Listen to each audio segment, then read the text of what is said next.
बहुत समय पहले एक लकड़हारा रहता था। वह एक दयालु और ईमानदार व्यक्ति था।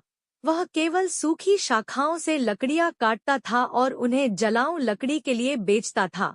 और भले ही उसे बहुत कम पैसे मिलते थे, फिर भी वह इससे खुश था।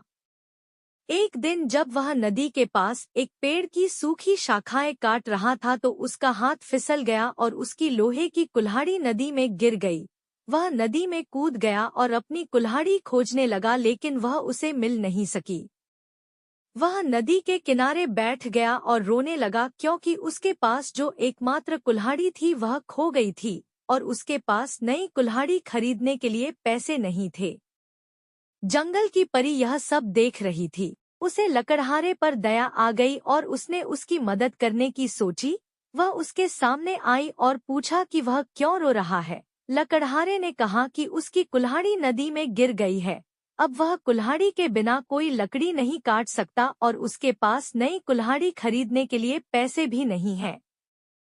जंगल की परी ने उसकी मदद करने का वादा किया।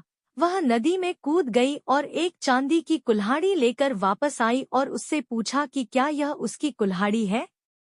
लकड़हारे ने नहीं में उत्तर दिया। जंगल की परी फिर से नदी में कूद गई और एक सुनहरी कुल्हाड़ी लेकर वापस आई और लकड़हारे से पूछा कि क्या यह उसकी कुल्हाड़ी है।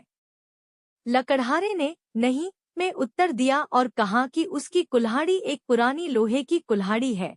फिर से वन परी नदी में कूद गई और एक पुरानी लोहे की कुल्हाड़ी के साथ आई। पुरानी लोहे की कुल्हाड़ी को देखकर लकड़हारा खुशी से उछल पड़ा और अपनी कुल्हाड़ी खोजने के लिए वन परी को धन्यवाद दिया।